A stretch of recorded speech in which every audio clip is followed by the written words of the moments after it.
Good evening, everyone.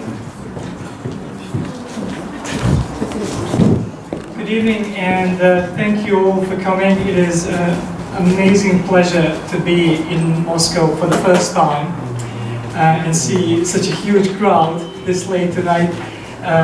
In Sweden, we have lectures during the day, so for me, this is kind of unusual. This is like, it's very unusual to be at the university in the evening. And I understand that you have lectures in the evenings here.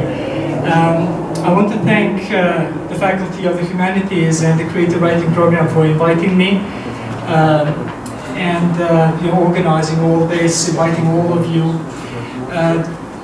I was asked to come for a week and deliver 3 different lectures. The first lecture is going to be, tonight is going to be about my own writing. And the second will be about the creative writing program that I run in Stockholm, and then also a workshop for the students. So tonight I'll speak about turning trauma into fiction. And when I got this title, it was sent to me by the organizers. I asked, what should I do? What do you want me to speak about? And they sent me this title, Turning Trauma into Fiction.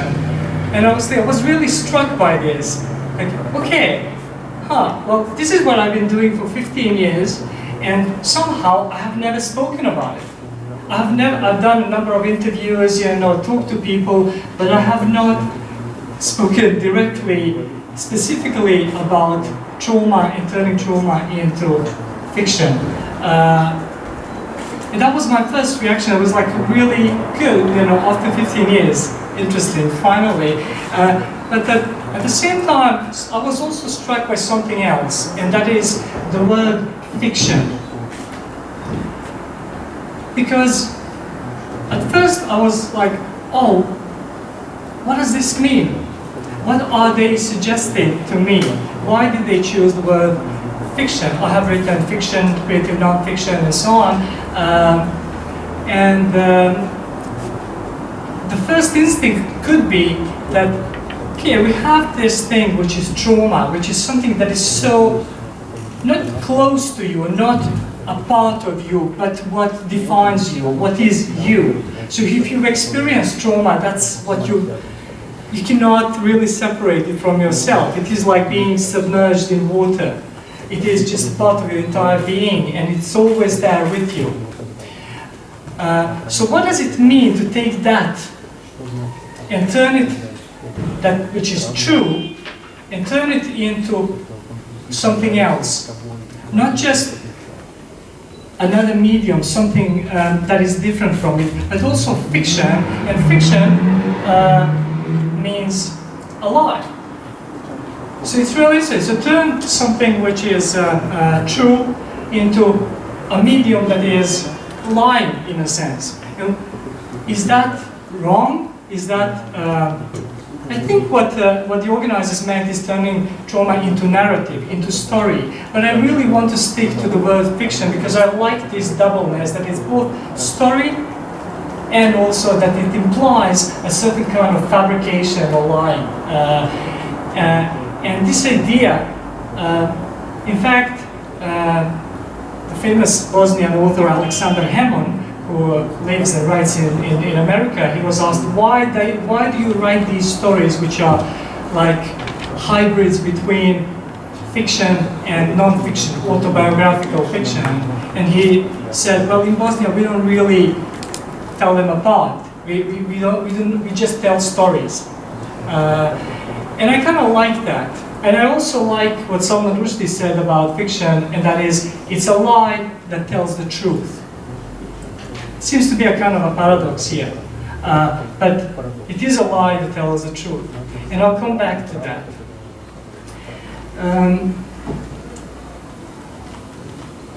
I've been writing stories.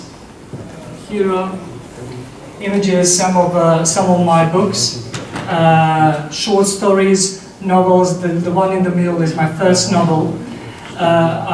These are just 3 books that collect my work. I have stories in different journals. all around the world. And I would say that what I write as fiction contains maybe 80 to 90% real events, things that happen to me, things that happen to my family, my friends, people I know. But also the non-fiction that I write is also 80 to 90% real events. So that the rest of 10 to 20% is something else. So how can I even distinguish between them in terms of genre? I want to go back to say, why do I write about trauma? And what is this? How do I write about trauma? How have I done this? And what is trauma? I will tell you about two things that I feel kind of defined me as a writer, kind of pushed me in a certain direction. So when I was growing up in Bosnia, my mother comes from a smaller town called Kotor, and we live in Banja Luka, which is the second largest city in Bosnia. And every summer break or winter break, I would go to my grandma. I would spend my breaks there. And there was a relative of mine who, she worked in a department store. And she would see these traveling salesmen all the time, these guys who just sell stuff, and they would bring her jokes. They would constantly, and she was like a repository of jokes. She knew all the jokes that existed in the Balkans. And so she would, every time, coming from work, she would tell us, I was just a kid. And the jokes were usually political or sexual. So kind of dirty, And as a kid, you're listening to all those things. You don't quite understand, but you also do. And I wanted to tell you that when I was growing up, the most common type of a joke was a political joke where you have three characters. One is an American, a Russian, and a Bosnian. So you see how this works, And it was, the Cold War time, and people were usually, every joke was about the competition. So the three guys, the American, the Russian, and the Bosnian, are competing about something, and the American and the Russian are usually really intelligent and tough and amazing. They do everything perfectly, or just a small nuances difference between them. But the Bosnian always wins. How does he win? By being stupid. So the Bosnian, in every joke, like they could be there, they do everything perfectly, but then the Bosnian wins because just he does something silly, and it's just nonsense. But these jokes are, well, fabrications. They are fictions meant to say something, to speak directly, about the situations, how we actually related to these superpowers, there in the Lower Bosnia. That's one thing. So I will come back to jokes and humor and how that sort of is related to trauma. The second thing is it's related to an event which happened during the war. Although there's only like 30-40 kilometers between Kotor and Banja Luka, there was a lot of fighting and burning down houses and so on in Kotor where my family lives, not so much in Banja Luka. So, but 30 kilometers away, we did not know anything about our family. What's going on? Are they alive? Are they dead? We had no idea. And then one day, my aunt comes. She arrives. She comes. She steps out of a car. I'm there, right, meeting her. I see that right now as I'm speaking of this. I can see her face. I can see her getting out of a car, walking towards me. She's smiling, she's happy, and at the same time there is, I don't know if it's something I see or if it's something I feel, but there is a kind of a vibration, a kind of a tremor in her body. And there is that contrast between the smiling face and this tremor. She gets into a house. My mother invites all the women from the neighborhood, and they all gather around her. I'm the only guy. I'm 16, going on 17. And they don't speak much, they don't say a lot. And there is this moment when my mother asks my aunt, "Is it true?" And she says, "Yes." And even though they only said those few words, they didn't say a lot more. So there was not a whole conversation, a description, you know. And I wasn't quite sure what they were speaking about, but at the same time, I could feel that. I knew what they were talking about. I knew that something horrible happened to her. I knew, in a sense, although I was just a boy, what happened to her. And that event is something that cut me so deep. Everything else that I've experienced, everything that is that I've seen, that I've heard, everything, nothing compares to that moment. It's just like one single moment in time, just like a puncture in time, which cut me so deep, which traumatized me so deeply that all my writing, I feel, I can single it out, comes from that. So I've written a lot of stories which are about rape as the weapon of war. I've written about traumatized Bosnian women. I've written a lot about that.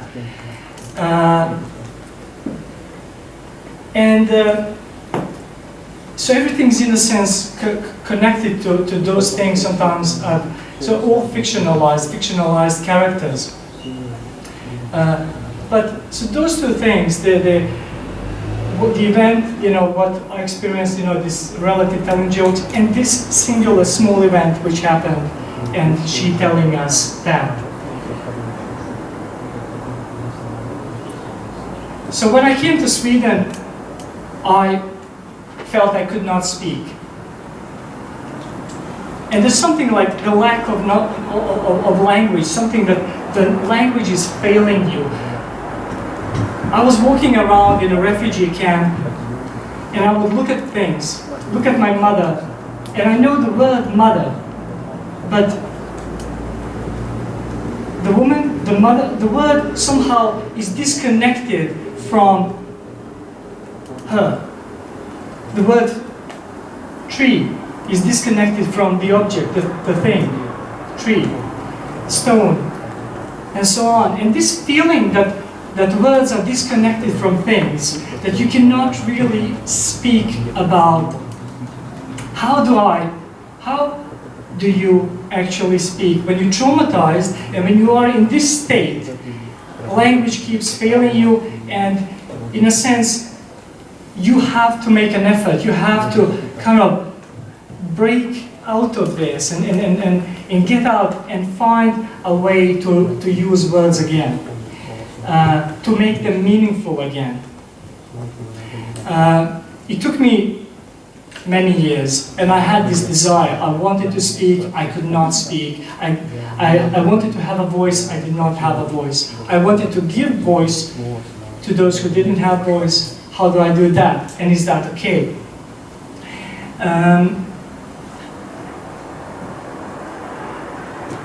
So I wrote a lot of stories. And this is the opening of my novel, which is called Thinner Than a Hair.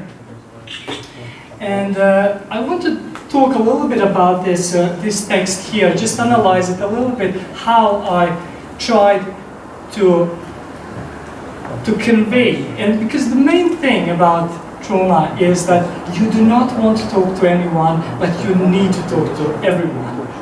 And to write is to speak to everyone. So when I'm writing, deep inside, what I want is, of course, that you all understand, that I can communicate with you, that I can speak to you, and imagine. So I'm sitting at home alone, writing, but I'm imagining that all of you here in Moscow, in Stockholm, everywhere, that you somehow get me. You get that. And right now we have a simultaneous translator who is translating what I'm saying, which is really amazing. So this is the opening of my novel goes like this. Let's see, I should read it like this. Even dew is heavy in Dachau. Just wanted to say that dew in Russian is rosa. Very good. Same in Bosnian, rosa. So even dew is heavy in Dachau. When water drops roll down the strands of grass and into cracked soil, the grass vibrates like strings on my father's sharpia, which he used when singing old Bosnian songs of heartbreak and religion. Every dawn, I follow him out barefoot across our lawn, stand squinting in the cold sunshine, then collect the dew in my palms and wash my face as if performing the Muslim ritual before the first prayer. Now, I press my palms against the damp cellar wall, trying to feel the dew and hear the singing grass. This dawn, I hide like I did in 1993 in my motherland, my ears cocked for the sound of barking German shepherds and police sirens. The immigration officers are coming for me today. I can feel it. It will happen today, on Valentine's Day. I break my nail clipper, carving my name in the wall. Fatima. I speak out loud, but not too loud. Mother, Father, Aziz, please forgive me. I should never have left you. I have been the worst daughter, the nastiest lover. Daughter, lover, illegal immigrant, and now a broke prostitute. How in God's name have I managed to do this? As if I'm a pebble that a boy once flung across a river and it only touched the water in 4 places. I hope you could follow the text, the translator. Is it okay? No, not okay, but okay, I hope you will still be able to understand. So I want to talk about 2 things, two metaphors. And the way, so this is fictional, there is no one for Fatima, obviously, and this is a fictional story. It took me, I've been asked about the opening line a lot. How did I get to that? How did I write, even dew is heavy in Dachau? So dew, rosa, which is light and pure and small and tiny, even that feels heavy for Fatima. She is in Dachau, and Dachau, as you know, is where there was a concentration camp in Germany. So there is a connection. Here we have Dachau, which is the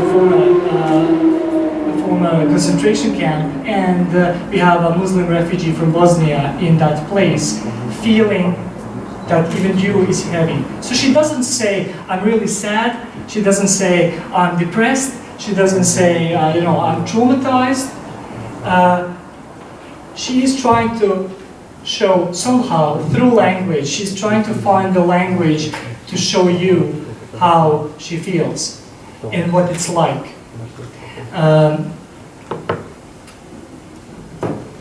the last line, where she says, as if I'm a pebble that a boy once flung across the river. So when you take a stone, you fling it across the river, and it just touches it in 4 places. And this is, for me, how she actually is trying to show that, who am I? I'm a daughter. I can identify that.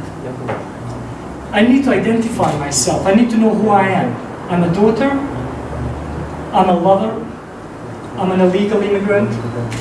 And I'm a prostitute. So she identifies those things. But those things, for her, are just like tiny, like this moment when my aunt came to me. Just that tiny moment like 4 dots, 4 punctures on this mass which is water. So the river, which is the mass that is her trauma. So that is the metaphor. I'm here trying to use 2 metaphors, connecting or trying to, in a sense, just try to convey what it is like to be traumatized. And she's desperately struggling to find those moments, and the rest is just this huge mass of water.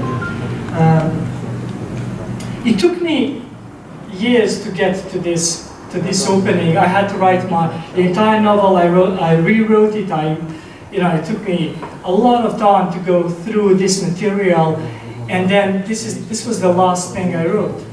So in a sense, I needed to process for years. I needed to process this, and I will show you some other moments in my work where I'm getting somewhere. I'm getting at saying something and finding the language for it, but it's not there at the beginning. I need to work real hard for years to get to that, to show it.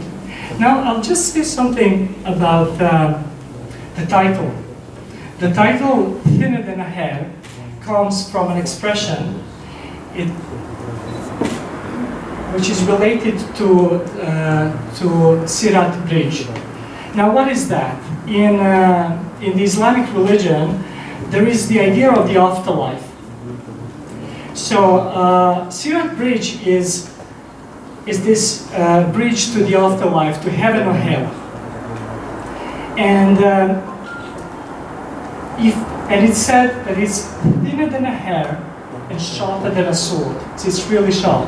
And if you have done wrong, if you are heavy with bad deeds, you will drag your feet across it. So it's a nasty image, it's like sharper than a sword, you're dragging your feet across it, it's not a pleasant image. But if you are light, if you have done good, then you will be like dew, like Rosa. You will kind of just fly over it.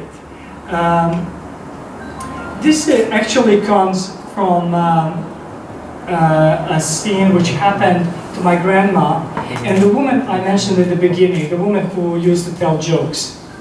So there was a moment during the war, they had to escape, and they were going through the woods. They were moving from northern Bosnia to eastern Bosnia. They were going through the woods, and my grandma, my late grandma, she kept talking about this bridge. That was all she was talking about, like Sirat Bridge all the time. And so obviously she was traumatized and she needed to say something, she needed to speak, so she spoke about this. And my relative, the woman who told these jokes to us, she said to my grandma, "Stop that, this is the bridge, this is the Sirat Bridge, our way, our escape, this is the bridge. Stop talking about the afterlife, this is the afterlife." And for me that was really interesting, because what happened there is that she put words, she used this phrase to put words on something she was feeling, something she was experiencing. And what is that? She created a metaphor. And this is something I would tell students all the time, and that is the thing with conveying things that are unconveyable, and you do that through metaphor, that comes organically. That's what I mean when I say it took me years to do something. It's not because you cannot sit down at home and say, "I'm going to write this." Not at all. That's why I was surprised when Anna sent me this. It's like, yes, I've been writing about this, but I never really thought that I was doing that. It just kind of struck me, like when someone else tells you and you realize that. The same thing with metaphors. She created this metaphor organically in that situation.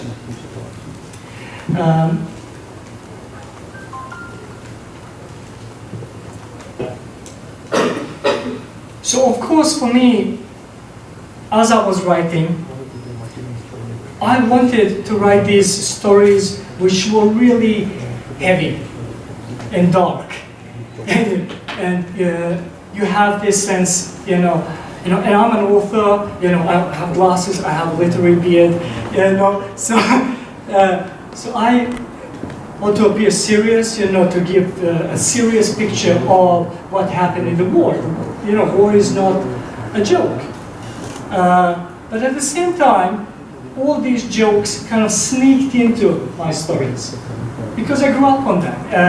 Because they are a part of who I am. So, just as my aunt, she was smiling when she came, but there was also something really heavy in her. And this was a question, this was a big question for me. Because I found myself using jokes. I said, can I use jokes? Should I? Is this morally right? This is not okay. This cannot possibly be okay. And a lot of times I actually also thought, oh, I'm writing heavy, serious fiction, but then I'm reading to audiences like this, like you guys, and I read out loud, and then they start laughing. It's like, why are you laughing? This is not, but there was something, a lot of times, without me being conscious of it, there was something funny in the stories. And I found, well, that's actually refreshing. That's actually good for me. I like that.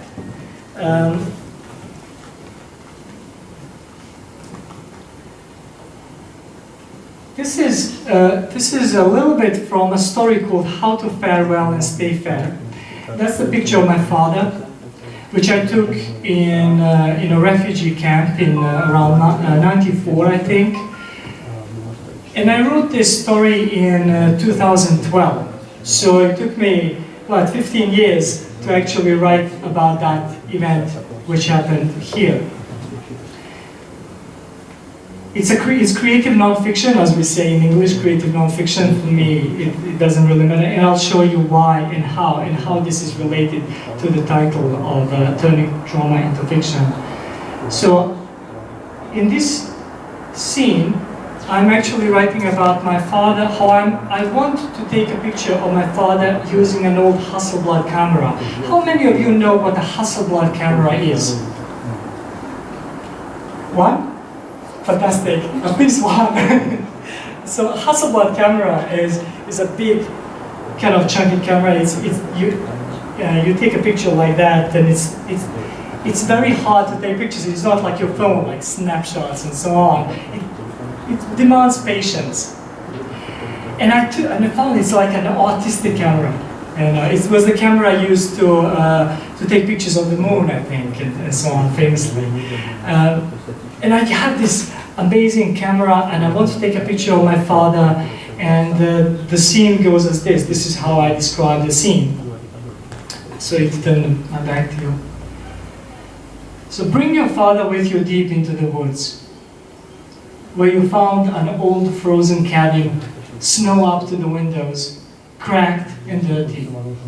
The walls made of wooden tile-like pieces, laying in rows like fish scales, only rough and dark red, and perfect as a background for refugee portraits. Ask your father to stand against it and start shooting, and your father will smile. Tell him, stop smiling for God's sake. Look like a miserable refugee. But he won't stop. He'll laugh and smirk and guffaw and chortle and do all and do any other take on cheerfulness, and the borrowed Hasselblad will capture that. The true, the good, the spiteful. So here I am, like a wannabe artist who wants to take this. So this picture here, what I'm describing here is not so much the taking of the picture, but my writing. So I want my stories, I want my father to look miserable, and so I can show everyone, look, this is my father, a miserable refugee, he suffered trauma, it's awful, war is bad, and all that. And at the same time, he smiles. Why are you smiling? Well, why did my aunt smile? There's something in that, something spiteful in the smile, in the joke, in the humor. And a lot of times when we write stories, as as a teacher of creative writing, I will tell students, well, sometimes your character doesn't want to do what you want him or her to do. They have a life of their own, they do something else. That's of course fiction because you make them do stuff, but what it really means is that you have an abstract idea, you have an idea, I want to write this serious story about trauma, but then deep inside something else is brewing, and that comes out, that seeps through in your writing, you cannot stop it. And it turns into the opposite, it turns into a smile, a joke, or something like that. And I really, really love that. That is the instinctive kind of writing. That's where we all want to be. So not abstract, but concrete and doing things. What I also want to tell you about this is, I, in a sense, sell this story as creative nonfiction. So an essay, something that is a genre that it's not fiction, but it's nonfiction. But as I said in the beginning, 80 to 90%. And what is the rest? The rest is, and this is very important for any writing and any narrative, and that is that sometimes, in order to tell the truth, we have to shape things. We have to lie a little bit, or a lot. It depends. It seems like a contradiction, but not really. I could say that all these things happened. I have a picture of my father to prove it, right? The picture speaks more than 1,000 words, I guess. But at the same time, these things maybe did not happen at the same time. Usually, like the story I told you about my aunt, it is like that puncture in the, on the surface of the water, which collects everything. It's like a magnet, something that collects all these other things. It's a ripple that pulls everything together. So for me to tell you this truth, because for me this is absolutely true, what I want to tell you is true. I have to fictionalize. I have to create a narrative. And that is writing in a nutshell. That is literature. That is the second technique I want to emphasize. In the beginning, I was really afraid of this. In fact, writing about these things, you get traumatized. This is something I put in the, I think, in the description of my lecture. That what does it mean to write about trauma? It's like you have to relive it. You have to go back. Why do I want to go back to that moment? I don't want to go back to that, but still I have to. It's like traumatizing yourself over and over and over and over, because it takes time to write a story. It takes a long time. Why would I torture myself like that? What is the point of that? And then there's also something else. What will other people say? People who recognize themselves in this. May I? Can I? Am I allowed to speak about you, in you, your trauma, my aunt? Am I allowed, am I actually violating her right now, speaking about her, speaking about her in my, writing about her in my stories? Because is it my story to tell? So all these things. So that's why I want to say that sometimes writing about trauma is a traumatizing experience in itself. So right now, as I'm speaking to you, I'm imagining that she's listening. What will she say? Is she going to kick my head? Oh, forgive me. Is she going to be angry? Is she going to be disappointed or proud? How will she react? Am I actually allowed to say that I'm giving her a voice? She has a voice. So those are the things that kind of I considered in this process. And I want to finish with a little bit more on this idea of non-fiction, seriousness, humor, and all that. This is from a story that I published it was 2016, yes. How to save comics in times of war. I will try and read anyway, even though there is a translation going on, and I'll try and read for everyone, because I want you to just hear me read this segment. So it is supposed to be an essay, a creative non-fiction about me as a boy in Bosnia, and a very traumatizing event, something that traumatized me a lot, and that was the loss of my comics.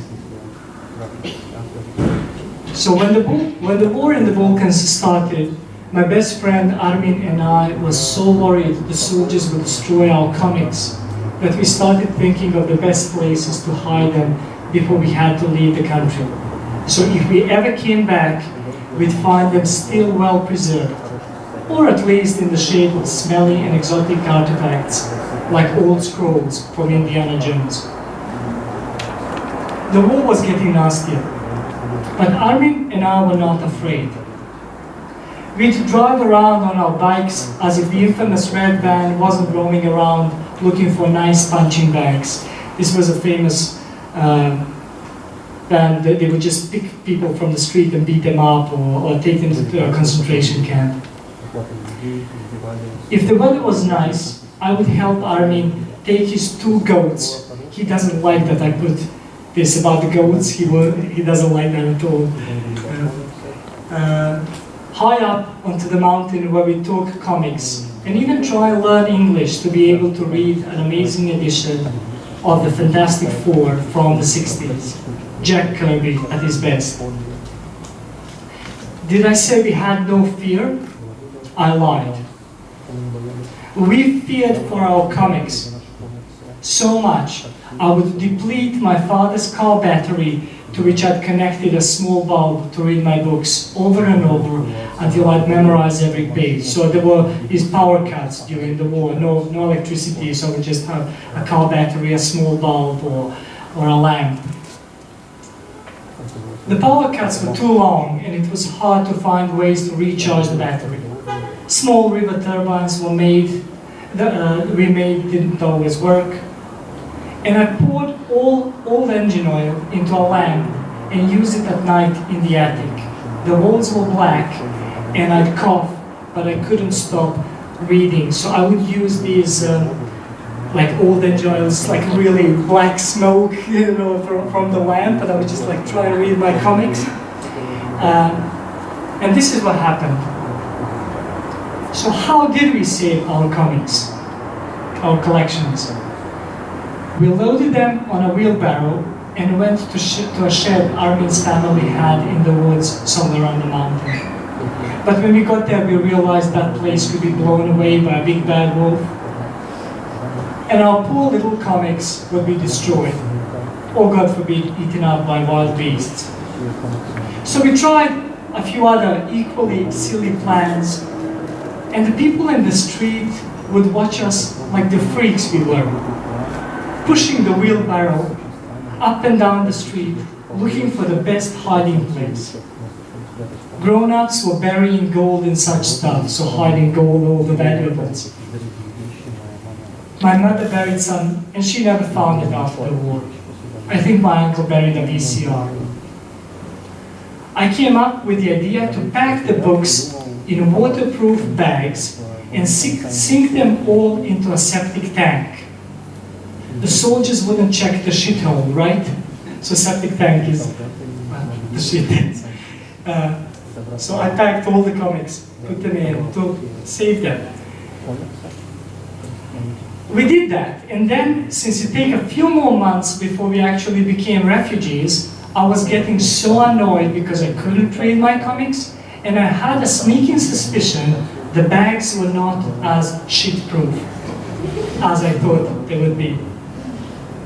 So I retrieved them from the septic tank. And let's say my gut feeling was correct. I had to use an entire bottle of my mother's expensive deodorant to kill the smell. And believe it or not, mother wanted to kill me. So when I read this on BBC radio, my children were listening, and my family was listening, and my wife said to my children, "It's just his imagination. This didn't happen. This did not happen. He's lying." You know. In fact, it is true, and it's really interesting for me that I identified one thing which traumatized me a lot, and that was my aunt's experience. And the second thing that traumatized me so much was the fear that I would lose my comics. And when I became a refugee, I was going to Sweden, I was thinking, oh my God, Sweden, the promised land of comics. You know, I'm so happy to be a refugee because I'll read all these comics.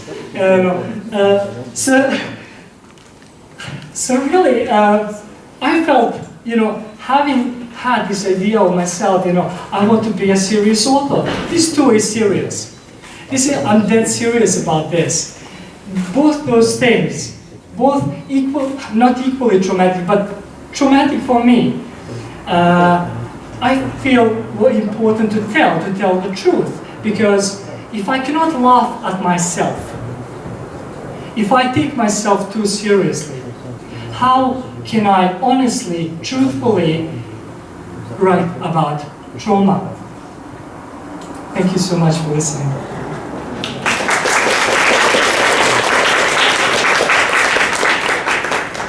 Thank you. So if you have questions, if you want to ask questions, and I hope that, how did it work?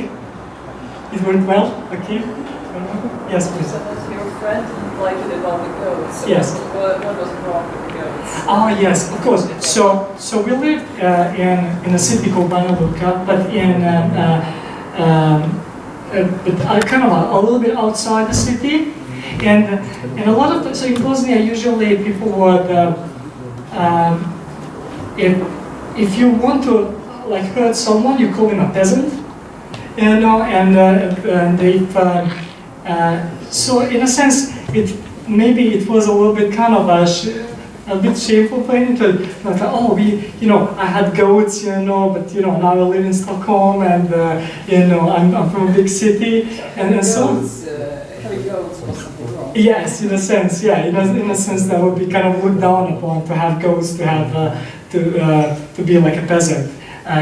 We weren't peasant families, but, you know, some families had cattle or goats and so on, and it was really interesting to me. I knew he would be reacting to this, and I wanted to have it in the story. So when he actually he was working in Dubai, you know, Dubai, like huge cities and so on. So he called me like, I love the story. Did you have to write that about the goats? You know, did you have to put that? I said, yeah, but no, he loved it anyway. So yeah, so that was like.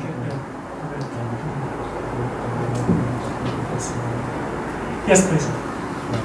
On the first time of your speech, you talked a lot about the role of the metaphor. Yes. And my question is, no doubt that it is the best way to tell without telling. Yes. But sooner or later, you need to choose. Yes. To say directly or yes. to use metaphors. So can yes. you please describe how you use it? Yes. Absolutely. So basically, I think definitely I would argue that that metaphors are best, because they are small, compact, and they convey the meaning so instantly. So if I say, you know, you're the apple of my eye, obviously it's a lie. You're not an apple, and you're not in my eye, but it means I like you. It actually means if I say I like you.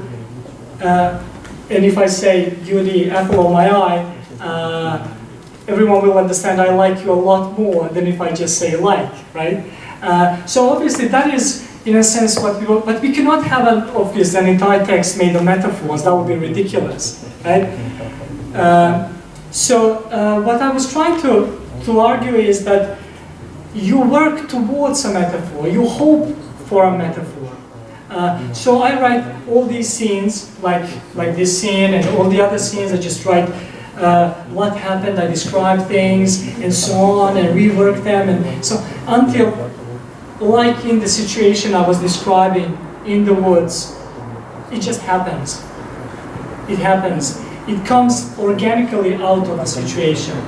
So if I had this intention, like, I want to have a good metaphor for this story, that would never work. That would never work. I usually tell my students, like, give me a metaphor now, you'll all get an A new metaphor. You'll all get an A. No one is able to produce it like that. It's impossible. But everyone here in this room constantly makes new metaphors in private conversations, because we have, when we are with friends, we are relaxed and we have this language, this kind of dialogue which, well, we're not working towards something, we're just talking to each other. And then suddenly, oh, you didn't even know, but you produced a lot of metaphors. If you can just, I think the role of the writer is also to steal, so to listen. And I would usually kind of be in company of other people, especially older Bosnian women. They are extremely funny. They're so funny. I mean, you can't believe the stuff they say, like a lot of dirty stuff as well. So you just can't believe certain conversations that they have. And now, as a kid, you just listen to that. And as a writer, just as I took the title from that, which was, I didn't invent it, someone else did. Some metaphors I invent, but just listening for them, collecting them, and then finding a good place for them is also way. Did this answer your question? Yeah, got it. Thank you. Sure. Did you want to continue? Am I right with the feeling that using the tempo for you is the best way to say about something with the right words? It's not control free. No. Yeah. No. Yes. Exactly. Thank you. Yes, please. First of all, thank you for your lecture. My question is, if you were to give one piece of advice for people who live through trauma, and not just for aspiring authors, but for people in general, yes, what would that piece of advice be? Oh my God. Just one piece of advice. Just one. Just yes.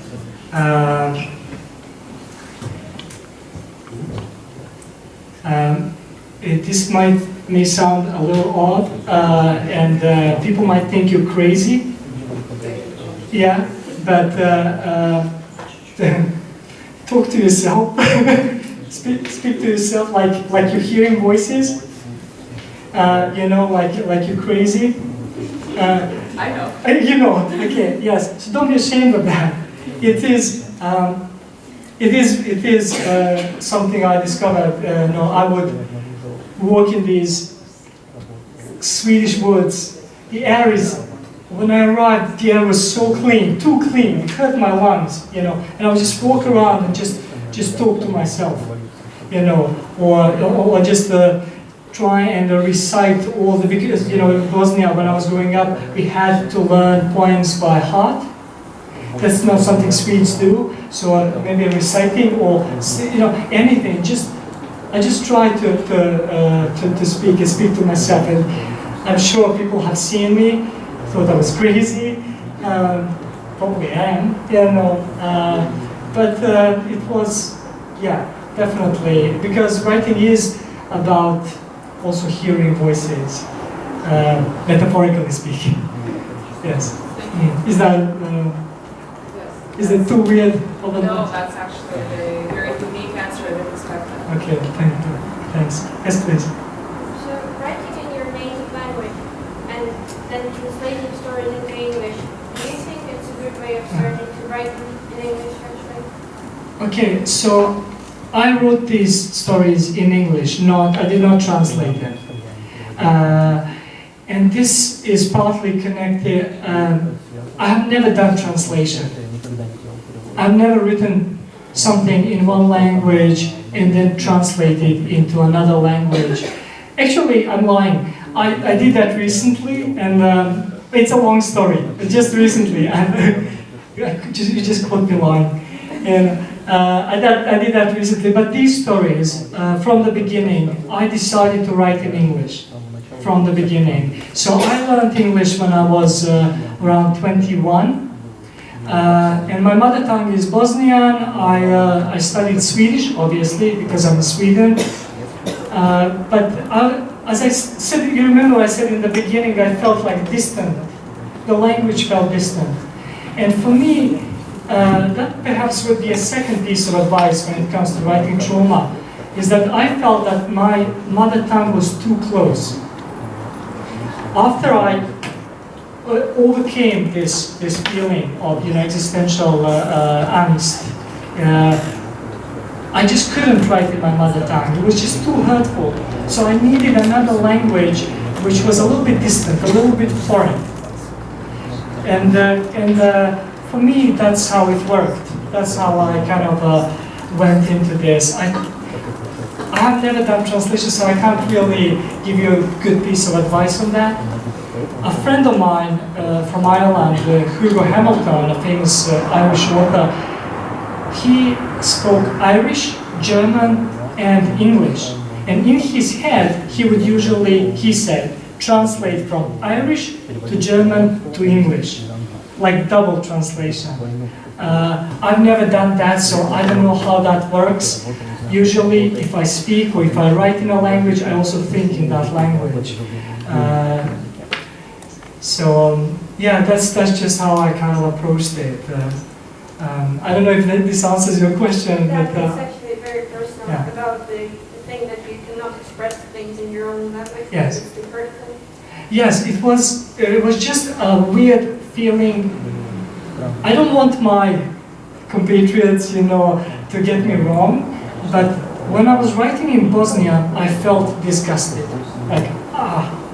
Like everything I was writing, I cannot, this is absolutely awful. I cannot do this. So I wasn't able to actually get over that threshold. So I had to choose another language. I felt, okay, other people have done it, and they've done it successfully. I'll try, see what happens. It worked, so I just continued. And now I think English is probably better than my mother tongue, and my Swedish is my third language, but it's my first now, so it's a little bit odd, yeah. Okay, thank you. Yes, please. I also ask a question. May I turn back to the rape issue? Yes. The issue of human body. Yes. Thanks to writers, filmmakers, journalists, this topic entered public discourse and became visible. Yes. But yes. actually, when it comes to the body of Bosnian women, Croatian women, Yes. or Albanian women, Yes. it's more or less okay. It's more or less accepted. I see. Yeah? Yeah. How to deal with the marginalized communities and marginalized body like Roma communities who are actually invisible and their cases are usually not discussed when it comes to the Balkan War. Absolutely, yes. Yes. I've been collecting Romani stories throughout the Balkans for many years, and the issue of female body and rape and manipulations is the only topic I'm still keeping silence about. Yes, yes. On the one hand, there is a need to talk about it. Yes. On the other hand, this might affect the community and Absolutely. make things worse or they are marginalized. Yes. Like everything. Yes. What do you think? Is it possible to write openly about this, or should I translate this topic into different language, into different circumstances,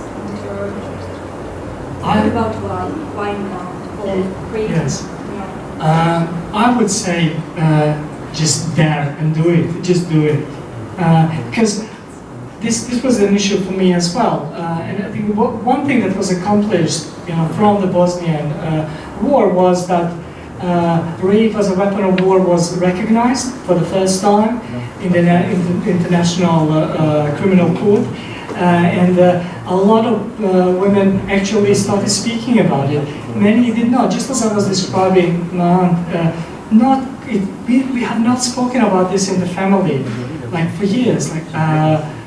Like those few sentences are the most, actually. It's a very little language, and especially, as you say, the Roma, who have always been marginalized, and then there's like so certain.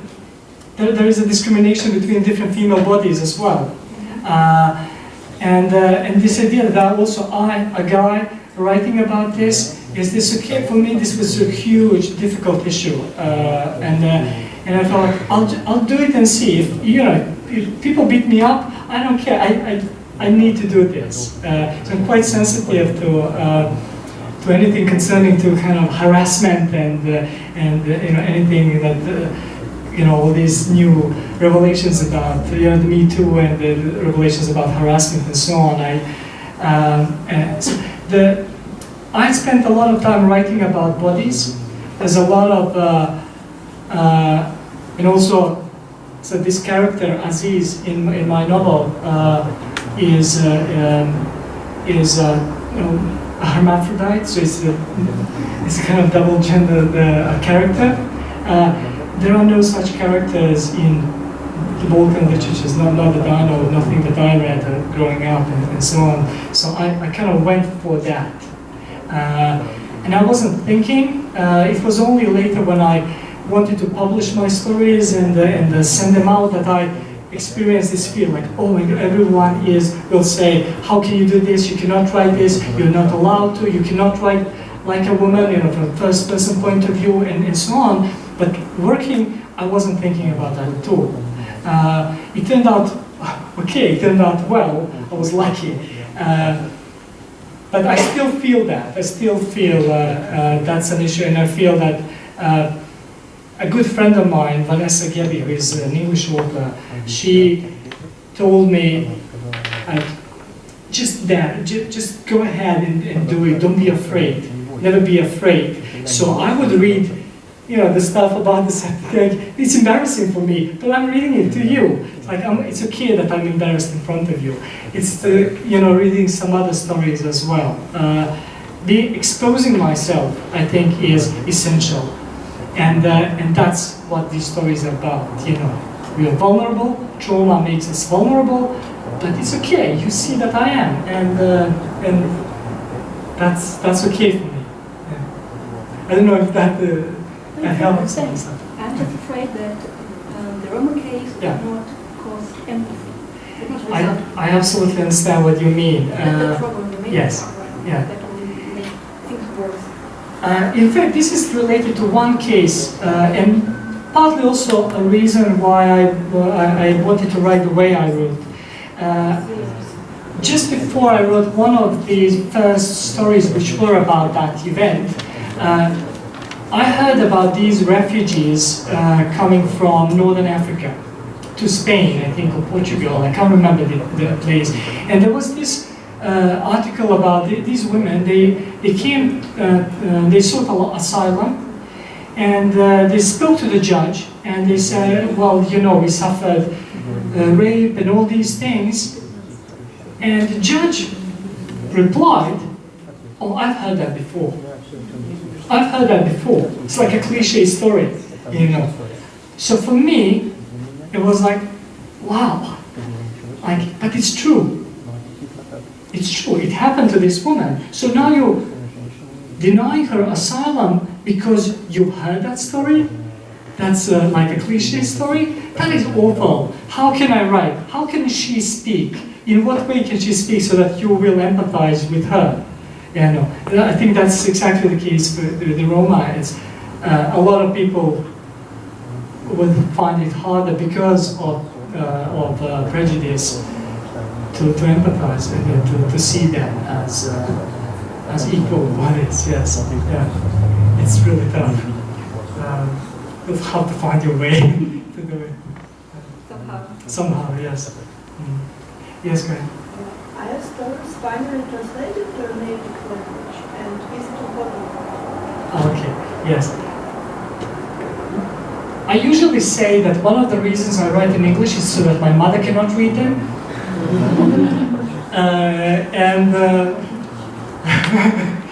So, so if they were translated, some of them, the shorter stories have been translated.